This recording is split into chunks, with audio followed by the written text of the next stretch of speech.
প্রথম গোল পেলেন Franco Mastantuono. চেলসির হয়ে আরেক আর্জেন্টাইন তরুণ আলেহান্দ্রো গার্নাচো করলেন বাজিমাত।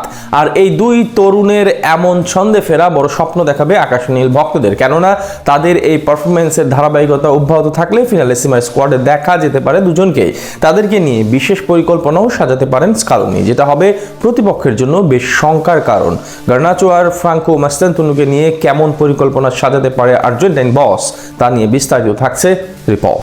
দুই জায়ান্ট ক্লাবের জার্সিতে দুই আর্জেন্টাইন তরুণ পেয়েছেন গোল। বিশ্বকাপের আগে এ যেন বড় এক খুশির সংবাদ স্কাই হোয়াইট ভক্তদের জন্য, কারণ রিয়ালে মাস্তান্তুনো আর চেলসিতে আলেহান্দ্রো গার্নাচোকে ঘিরে স্বপ্নে বুথ পুরো আর্জেন্টাইন শিবির। আগামী বিশ্বকাপে এই দুইজন হতে পারেন স্কালোনির বাজির ঘোড়া, কিন্তু তার আগে প্রশ্ন ছিল তারা দলে থাকবেন কিনা। বিশেষ করে রিয়াল মাদ্রিদের তরুণ তুর্কি আর্জেন্টাইন ডায়মন্ড খ্যাত ফ্রাঙ্কো মাস্তান্তুনো মৌসুমের শুরু থেকেই জাভি আলোনসোর একাদশে একের পর এক সুযোগ পেলেও কাঙ্ক্ষিত গোলের দেখা পাননি, তাই তার বিশ্বকাপ দলে থাকা নিয়ে ছিল ধোঁয়াশা। এসব ধোঁয়াশা সরিয়ে স্কালোনির পরিকল্পনায় আসার জন্য ফর্মে ফেরাটা জরুরি হয়ে ওঠে এই তরুণের জন্য। মাস্তান্তুনো সেই কাজটাই করলেন, রিয়ালের হয়ে পেলেন ডেবু গোলের দেখা, নিখুঁত বার্তা আগামী বিশ্বকাপে যাবার জন্য প্রস্তুত হচ্ছেন তিনি। আরেক নয়া সেন্সেশন আলেহান্দ্রো গার্নাচোকে ঘিরে স্কাই হোয়াইট ভক্তদের প্রত্যাশাটা ছিল আকাশচুম্বী, কিন্তু সর্বশেষটি ওয়াইসি স্পোর্টস বিশ্বকাপের জন্য চূড়ান্ত হওয়া 20 জন ফুটবলারের তালিকা প্রকাশ করে যে রিপোর্ট করেছিল সেখানে ছিল না সাবেক ম্যান ইউ তারকার নাম। তাই স্কালোনির পরিকল্পনায় আসার জন্য তারও মৌসুমের বাকি পথ জুড়ে করে দেখাতে হতো আউটস্ট্যান্ডিং কিছু। চেলসি তারকাও যে হাঁটলেন সেই পথে। আর্সেনালের বিপক্ষে তার পায়ে আবারও গোল। ইএফএল কাপের সেমিফাইনালে গানার্সদের বিপক্ষে মুখোমুখি হয়েছিল চেলসি, কিন্তু প্রথম হাফেই 2 গোল হজম করে কোণঠাসা হয়ে পড়ে ব্লুজরা।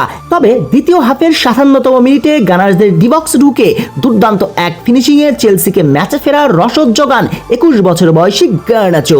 যদিও শেষ পর্যন্ত ম্যাচে ফেরা হয়নি চেলসির।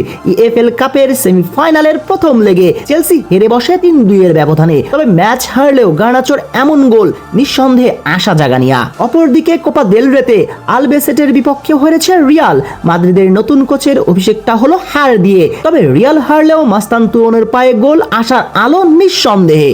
আগামী মার্চের ফিনালিসিমার আগে এই দুই তরুণ বিশেষ নজরে থাকবেন স্কালোনির। মূল স্কোয়াডে থাকার জন্য জোরালো আবদারটা জানিয়েও রাখলেন তারা। আর এই দুইজনই আর্জেন্টিনার অনেক বড় সম্পদ হতে পারেন বিশ্বকাপে। লেফট উইংয়ে নিকো গঞ্জালেসের পারফেক্ট রিপ্লেসমেন্ট হবেন গার্নাচো। ফিনালিসিমা অথবা বিশ্বকাপের নকআউটের ম্যাচগুলোতে শেষ 25-30 মিনিটের জন্য মাঠে আসলে গার্নাচো ঘুরিয়ে দিতে পারেন ম্যাচের মোড়। বিশেষ করে প্রতিপক্ষের ডিফেন্ডাররা 60 মিনিটের পর যখন অপেক্ষাকৃত ক্লান্ত হয়ে পড়বেন, তখন তরতাজা গার্নাচোর গতি অনেক কাজে দেবে স্কালোনির। অপরদিকে ফ্রাঙ্কো মাস্তান্তুনো রাইট উইংয়ে ডিবারিয়ার রিপ্লেসমেন্ট হিসেবে অনেক বেশি কার্যকরী হতে পারেন।